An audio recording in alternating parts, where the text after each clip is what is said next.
हरे कृष्ण। हम लोग जप यज्ञ भगवान नाम की महिमा का विस्तृत वर्णन नामक पुस्तक से चर्चा कर रहे हैं। हम इसके तीसरे भाग यज्ञानाम जप यज्ञोस्मि के चौथे अध्याय हृदय से प्रार्थना से चर्चा कर रहे हैं। तो हमने अभी तक पढ़ा है कि तीन लोगों के का स्मरण करके जब हम कोई कार्य करते हैं तो सारे विघ्न विनाश हो जाते हैं। वो है गुरु, वैष्णव और भगवान। तो गुरु से प्रार्थना के बारे में हमने चर्चा की, और फिर वैष्णव विशेष करके हमारे आचार्य, उनसे प्रार्थना, और फिर आज अभी हम चर्चा करेंगे भगवान अर्थात चैतन्य महाप्रभु का स्मरण। यदि कोई व्यक्ति किसी प्रकार से श्री चैतन्य महाप्रभु का स्मरण करता है अथवा जप के पूर्व उन्हें आंतरिक हृदय से पुकारता है, तब वे निश्चित रूप से निष्कपट साधक की सहायता करते हैं। ऐसा कहा गया है कि श्री चैतन्य के स्मरण से कठिन कार्य सरल हो जाता है, और उनका स्मरण ना करने से सरलतम कार्य भी कठिन हो जाता है। इसलिए पूर्ववर्ती आचार्यों ने हमें हरे कृष्ण मंत्र की शुरुआत में श्री पंच तत्व मंत्र प्रदान किया है। उसका उच्चारण करके ही व्यक्ति को हरिनाम माला पर जप करना चाहिए, क्योंकि पंच तत्व मंत्र के माध्यम से ही हम महाप्रभु को अर्पित प्रणाम आदि पूरा होता है। श्री चैतन्य महाप्रभु ने चैतन्य चरितमृत मध्य लीला 13वें अध्याय के 80वें श्लोक में कहा है, नाहम विप्रो न च नरपतिर नापि वैश्यो न शूद्रो नाहम वर्णी न च गृहपतिर्नो वनस्थो यतिर्वा किंतु प्रोद्य निखिल परमानंद पूर्णामृताब्धेर गोपी भर्तु पद कमलयोर दास दासानुदास। मैं न तो ब्राह्मण हूं, न क्षत्रिय हूं, न वैश्य हूं, न शूद्र हूं, न ही मैं ब्रह्मचारी, गृहस्थ, वानप्रस्थ या सन्यासी हूं। मैं तो गोपियों के भर्ता भगवान श्री कृष्ण के चरण कमलों के दास का भी दास हूं। वे अमृत के सागर के तुल्य है और विश्व के दिव्य आनंद का कारण स्वरूप है। वे सदैव तेजो में रहते हैं। तो इस प्रकार की भावना को लेकर कि हम कौन है, हमारा क्या स्वरूप है, हम भगवान के दास हैं, दास के दास के दास, इस प्रकार के भावना को लेकर जब इन तीनों का स्मरण किया जाता है, गुरु, वैष्णव और भगवान, तो फिर हम कोई कार्य शुरू करते हैं तो उसमें होने वाले विघ्न दूर हो जाते हैं।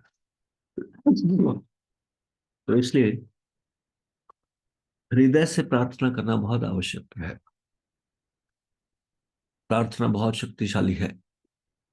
जप करने के लिए अच्छे से जप करने के लिए भी हमें भगवान की सहायता की आवश्यकता है, वैष्णवों की सहायता की आवश्यकता है, गुरु की सहायता की आवश्यकता है। तो इसलिए प्रार्थना केवल शब्दों को रटना नहीं होना चाहिए, प्रार्थना हृदय से आनी चाहिए।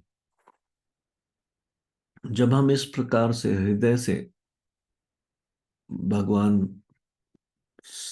के सामने निवेदन करेंगे, वैष्णव के प्रति निवेदन करेंगे और गुरु से निवेदन करेंगे, उनको प्रणाम करेंगे, उनको स्मरण करेंगे, तो आप देखेंगे आप और ध्यान पूर्वक जप कर पा रहे हैं। निष्कपट साधक बनना होगा। निष्कपट मतलब केवल प्रार्थना बोलने के लिए प्रार्थना नहीं बोल रहे हैं, लेकिन हृदय में महसूस करते हुए, और आप सच में ध्यान पूर्वक जब करना चाहते हो इसलिए प्रार्थना कर रहे हो, हाँ, इस प्रकार से प्रार्थना करनी चाहिए। तो ये चौथा अध्याय, हृदय से प्रार्थना, तो इसका शीर्षक। और जप करने से पहले थोड़ा समय निकालना चाहिए। हरिदास ठाकुर, नामाचार्य श्री हरिदास ठाकुर, उनको भी प्रणाम करना चाहिए। मन ही मन उनसे आशीर्वाद लेना चाहिए। जिस प्रकार हम आचार्यों को स्मरण करते हैं, आचार्यों का आशीर्वाद लेते हैं, उसी तरह से नामाचार्य श्री हरिदास ठाकुर का भी आशीर्वाद ले सकते हैं। गुरु परंपरा, उन सभी का आशीर्वाद ले सकते हैं। इसलिए हमको मंगलाचरण जो है ना, बहुत ध्यान से पढ़ना चाहिए, अ, ताकि हम हृदय से प्रार्थना के भाव में इस मंगलाचरण को पढ़ें, याचना करते हुए, भगवान से याचना करते हुए। इस तरह से आप देखेंगे कि बहुत जल्दी आप भक्ति में अग्रसर होंगे, नाम के प्रति आपकी रुचि बढ़ेगी, जब आप इस प्रकार से प्रयास करेंगे। तो प्रार्थना, हृदय से प्रार्थना, ये बहुत महत्वपूर्ण अंग है जप करने से पूर्व।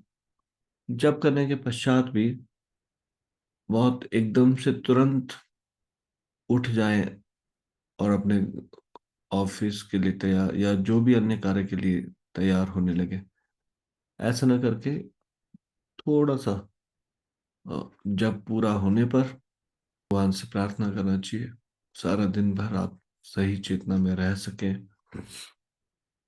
जप का समाप्ति मंत्र समर्पण, जप समर्पण मंत्र, जप समर्पण मंत्र हम भगवान को निवेदन कर सकते हैं। अगर आपको याद नहीं है तो आप ये लिख सकते हैं, या फिर हमने पहले एक बार शेयर किया था, प्रणाम मंत्रावली में जप का समर्पण मंत्र है, गुह्याति गुह्य गुप्ता त्वम गृहाण स्म कृतम जपम सिद्धिर भवतु मे नाथ तो त्वता प्रसादात त्वयि स्थिते। ये भगवान से प्रार्थना है, कृपया मेरे द्वारा किए गए जप को स्वीकार करें और मैं आपके शुद्ध भक्तों को प्राप्त पूर्णता के समान पूर्णता प्राप्त करूं।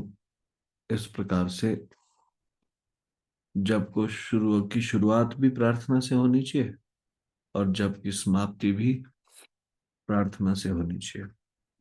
तो चौथा अध्याय यहाँ पे समाप्त होता है। पांचवा अध्याय है रुचि कम होने के कारण। जप में हमारी रुचि क्यों नहीं बन पाती, क्या कारण है जो जप में रुचि कम हो जाती है, तो इसके विषय में हम कल चर्चा करेंगे। श्री जप यज्ञ की जय, श्री हरिनाम संकीर्तन की जय, श्री नाम प्रभु की जय, शिल प्रभुपाद की जय, निताई गौर प्रेमानंदे। हरि हरि बोल।